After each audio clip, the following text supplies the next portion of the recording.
ሮሜ ምዕራፍ 1 ሐዋርያ ሊሆን የተጠራ የኢየሱስ ክርስቶስ ባሪያ ጳውሎስ በነቢያቱ አፍ በቅዱሳን መጻሕፍት አስቀድሞ ተስፋ ለሰጠው ለእግዚአብሔር ወንጌል ተለየ። ይህም ወንጌል በሥጋ ከዳዊት ዘር ስለተወለደ እንደ ቅድስና መንፈስ ግን ከሙታን መነሳት የተነሣ በኃይል የእግዚአብሔር ልጅ ሆኖ ስለተገለጠ ስለ ልጁ ነው። እርሱም ጌታችን ኢየሱስ ክርስቶስ ነው። በእርሱም ስለ ስሙ በአሕዛብ ሁሉ መካከል ከእምነት የሚነሣ መታዘዝ እንዲገኝ ጸጋንና ሐዋርያነትን ተቀበል። በእነርሱም መካከል የኢየሱስ ክርስቶስ ልትሆኑ የተጠራችሁ እናንተ ደግሞ ናችሁ። በእግዚአብሔር ለተወደዳችሁና ቅዱሳን ልትሆኑ ለተጠራችሁ በሮሜ ላላችሁት ሁሉ ከእግዚአብሔር ከአባታችን ከጌታም ከኢየሱስ ክርስቶስ ጸጋና ሰላም ለእናንተ ይሁን። እምነታችሁ በዓለም ሁሉ ስለተሰማች አስቀድሜ ስለ ሁላችሁ አምላኬን በኢየሱስ ክርስቶስ አመሰግናለሁ። በልጁ ወንጌል በመንፈሴ የማገለግለው እግዚአብሔር ምስክሬ ነው። ምናልባት ብዙ ቆይቼ ወደ እናንተ አሁን እንድመጣ በእግዚአብሔር ፈቃድ መንገዴን እንዲያቀናልኝ እየለመንሁ ሁልጊዜ ስጸልይ ስለ እናንተ ሳላቋርጥ አሳስባለሁ። ትጸኑ ዘንድ መንፈሳዊ ስጦታ እንዳካፍላችሁ ላያችሁ ናፍቃለሁና። ይህንም ማለቴ በመካከላችን ባለች በእናንተና በእኔ እምነት አብረን በእናንተ እንድንጽናና ነው። ወንድሞች ሆይ በሌሎቹ አሕዛብ ደግሞ እንደሆነ በእናንተም ፍሬ አገኝ ዘንድ ብዙ ጊዜ ወደ እናንተ ልመጣ እንዳሰብሁ እስካሁን ግን እንደተከለከልኩ ታውቁ ዘንድ እወዳለሁ።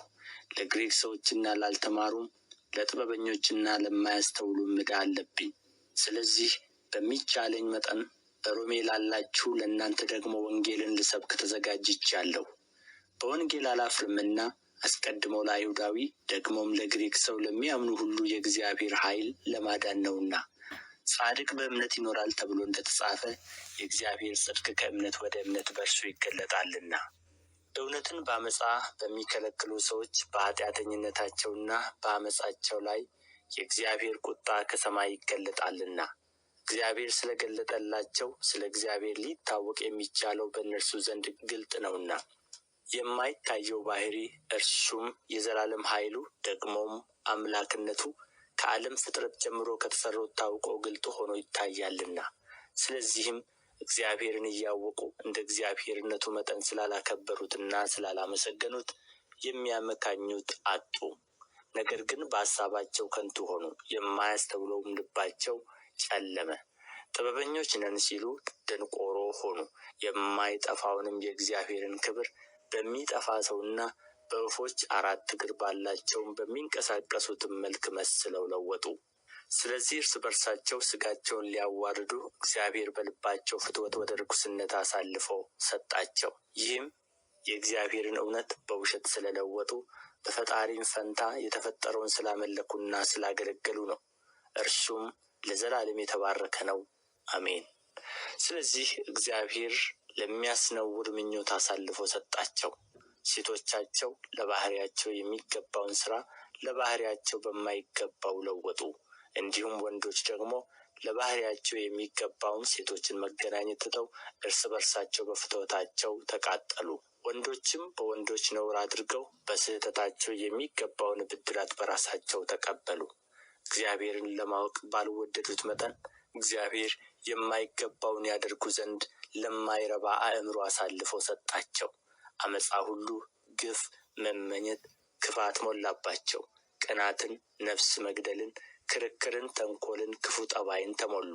የሚያሾከሹኩ፣ ሐሜተኞች፣ አምላክን የሚጠሉ፣ የሚያንገላቱ፣ ትዕቢተኞች፣ ትምክህተኞች፣ ክፋትን የሚፈላልጉ፣ ለወላጆቻቸው የማይታዘዙ፣ የማያስተውሉ፣ ውል የሚያፈርሱ፣ ፍቅር የሌላቸው፣ ምሕረት ያጡ ናቸው። እንደነዚህ ለሚያደርጉት ሞት ይገባቸዋል የሚለውን የእግዚአብሔርን ሕግ እያወቁ እነዚህን ከሚያደርጉ ጋር ይስማማሉ እንጂ አድራጊዎች ብቻ አይደሉም።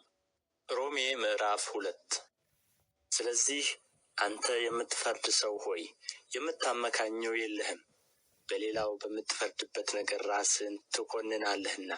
አንተው ፈራጁ እነዚያን ታደርጋለህና። እንደዚህም በሚያደርጉት ላይ የእግዚአብሔር ፍርድ እውነተኛ እንደሆነ እናውቃለን።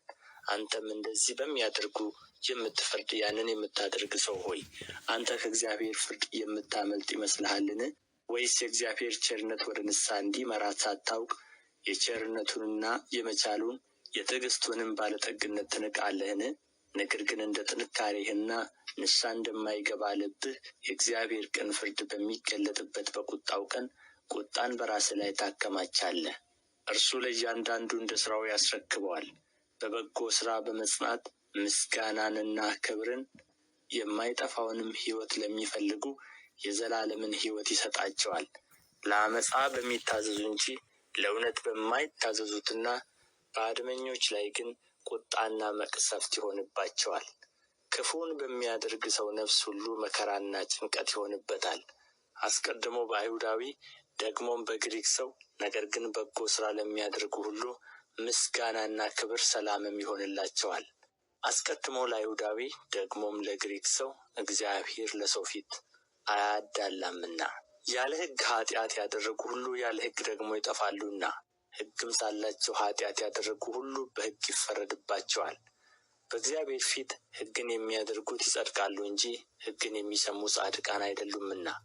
ሕግ የሌላቸው አሕዛብ ከባሕርያቸው የሕግን ትእዛዝ ሲያደርጉ እነዚያ ሕግ ባይኖራቸው እንኳ ለራሳቸው ሕግ ናቸውና፣ እነርሱም ሕሊናቸው ሲመሰክርላቸው አሳባቸውም እርስ በርሳቸው ሲካሰስ ወይም ሲያመካኝ በልባቸው የተጻፈውን የሕግ ሥራ ያሳያሉ። ይህም እግዚአብሔር በኢየሱስ ክርስቶስ እኔ በወንጌል እንዳስተማርሁ በሰው ዘንድ የተሰወረውን በሚፈርድበት ቀን ይሆናል። አንተ ግን አይሁዳዊ ብትባል፣ በሕግ ብትደገፍ፣ በእግዚአብሔርም ብትመካ፣ ፈቃዱንም ብታውቅ፣ ከሕግም ተምረህ የሚሻለውን ፈትነህ ብትወድ፣ በሕግም የእውቀትና የእውነት መልክ ስላለህ የዕውሮች መሪ፣ በጨለማም ላሉ ብርሃን፣ የሰነፎችም አስተማሪ፣ የሕፃናትም መምህር እንደሆንህ በራስህ ብትታመን፣ እንግዲህ አንተ ሌላውን የምታስተምር ራስህን አታስተምርምን? አትስረቅ ብለህ የምትሰብክ ትሰርቃለህን? አታመንዝር የምትል ታመነዝራለህን? ጣዖትን የምትጸየፍ ቤተ መቅደስን ትዘርፋለህን? በሕግ የምትመካ ሕግን በመተላለፍ እግዚአብሔርን ታሳፍራለህን? በእናንተ ሰበብ የእግዚአብሔር ስም በአሕዛብ መካከል ይሰደባልና ተብሎ እንደ ተጻፈ። ሕግን ብታደርግ መገረዝስ ይጠቅማል? ሕግን ተላላፊ ብትሆን ግን መገረዝህ አለመገረዝ ሆኗል። እንግዲህ ያልተገረዘ ሰው የሕግን ሥርዓት ቢጠብቅ አለመገረዙ እንደ መገረዝ ሆኖ አይቈጠርለትምን? ከፍጥረቱም ያልተገረዘ ሕግን የሚፈጽም ሰው የሕግ መጽሐፍና መገረዝ ሳለ ሕግን በምትተላለፈው በአንተ ይፈርድብሃል። በግልጥ አይሁዳዊ የሆነ አይሁዳዊ አይደለምና፣ በግልጥ በሥጋ የሚደረግ መገረዝ መገረዝ አይደለምና፣ ዳሩ ግን በስውር አይሁዳዊ የሆነ አይሁዳዊ ነው። መገረዝም በመንፈስ የሚደረግ የልብ መገረዝ ነው እንጂ በመጽሐፍ አይደለም። የእርሱ ምስጋና ከእግዚአብሔር ነው እንጂ ከሰው አይደለም። ሮሜ ምዕራፍ 3 እንግዲህ የአይሁዳዊ ብልጫው ምንድን ነው? ወይስ የመገረዝ ጥቅሙ ምንድን ነው? በሁሉ ነገር ብዙ ነው። አስቀድሞ የእግዚአብሔር ቃላት አደራ ተሰጧቸው።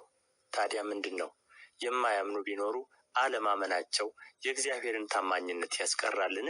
እንዲህ አይሁን። በቃልህ ትጸድቅ ዘንድ ወደ ፍርድ በገባህ ጊዜ ትረታ ዘንድ ተብሎ እንደ ተጻፈ፣ ሰው ሁሉ ውሸተኛ ከሆነ እግዚአብሔር እውነተኛ ይሁን። ነገር ግን ዓመፃችን የእግዚአብሔርን ጽድቅ የሚያስረዳ ከሆነ ምን እንላለን? ቁጣን የሚያመጣ እግዚአብሔር ዓመፀኛ ነውን?